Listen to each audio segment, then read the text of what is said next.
I'm Stacey Dooley and this is Luton, where I was born.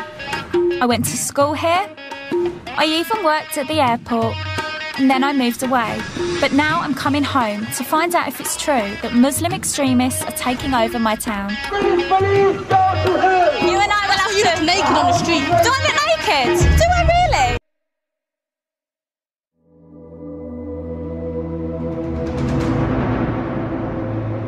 Luton is notorious. You know, every time you hear a story to do with extremism or terrorism, Luton's somehow involved. When I was growing up, I've been in Luton all my life, I never ever ever heard the words extremism and terrorism. It was never an issue for me. And now, whenever you say, oh, I'm from Luton, they're the words that creep up, you know, and it's a shame. You don't want your hometown to be associated with that kind of carry-on, but unfortunately, at the moment, it is. Those Asian immigrants working in the factory started moving into one area called Berry Park, and the nearly 30,000 strong Asian community has remained here even after Vauxhall massively scaled down in Luton. This is Berry Park. It's quite a famous part of Luton actually. It's where a lot of the Muslim population live, loads of Asian people live here. And I've not actually shopped here at all, as I think I've literally been here once or twice. Drove through it and stuff. But it's really interesting because, you know, we are in an English town, but you could easily mistake it for not being English. Easily. There's loads of different mosques in Luton, is that right? It is, yeah. How many roughly would you say? Roughly we're looking between at least 30 mosques in Luton town area. Wow. That's quite a lot, no? It's quite a lot. Yeah. It didn't take long to witness firsthand the extremism I'd been hearing about.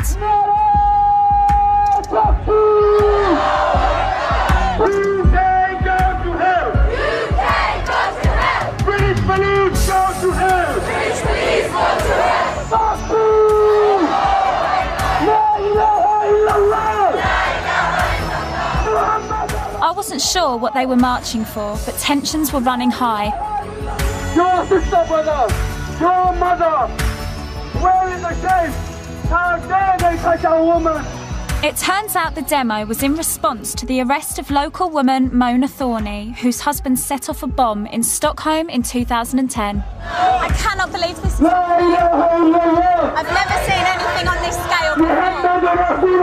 And it breaks my heart to think that this is happening in my town. Hands off Muslims! Hands off Muslims! Hands off Muslims! Everyone's got a right to protest, but I found their chanting provocative and extreme.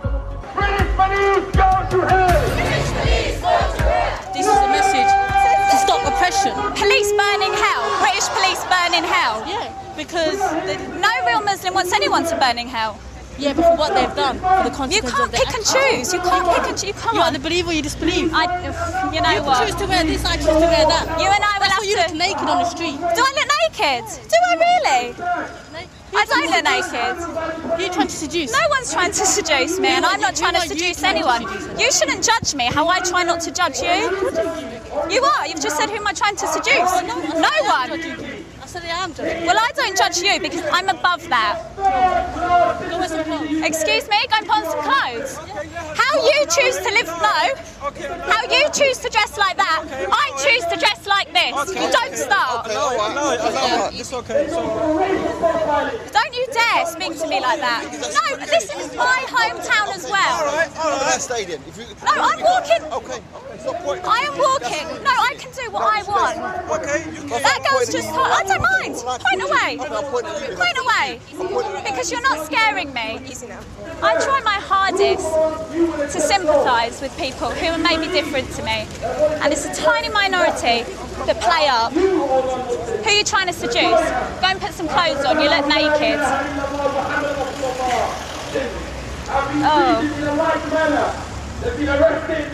They've been harassed by the police. Such a shame. There's no evidence whatsoever. What's the solution? You know, if Muslim people are in the wrong and they are committing crimes, you know, no one's above the law. If the law of the land is Islamic, we respect the law of the land. What if it's not Islamic? If it's not Islamic, then the law of the land and those who make it can go to hell, quite honestly, because Allah said in the Quran, in chapter 33, verse 1, He said, O Prophet, fear Allah and do not obey the disbelievers and the hypocrites.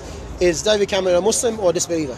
Guys, I can't speak on Cameron, so you can't obey him. So he can go to hell, as well as all of the other leaders. Do you think I should go to hell because I'm a non-Muslim? You're on your way to the hellfire because you're a non-Muslim. All non-Muslims are destined for the hellfire. Do you really believe that? Yes, and you will be fueled for the hellfire as well. But the fact is that you have an opportunity to change. That hurts me to think that you think that of me because you don't really know me and you think I'm destined to hell because I'm non-Muslim. You said you're not a Muslim, so that's enough for me to know that you're not Muslim. If you're not Muslim, you're destined for the hellfire unless you change. Also on the same high street was Saif al-Islam. He used to be a member of Al-Muhajirin, a now banned organisation responsible for terrorist atrocities abroad and in the UK. I needed to talk to him. I couldn't get Saiful, but maybe I could find out from these two whether they were preaching extreme views. What's your name? I'm Abu Farouk. Abu Farouk. Abu Abdullah. Nice to meet you. No, we do not handshake with opposite gender. In Islam, we have regulations. Okay. So we're not going to break these regulations for the society's rules and customs. You know, Islam has the answer to all way of any problem that people are facing. Capitalism, your democracy, is failure in the society. Let me allow to explain it to you. And that's why we come out to discuss and explain to the people. You are looking for alternative, but you just don't know what. You vilified Islam to the level that is the real solution which you cannot perceive.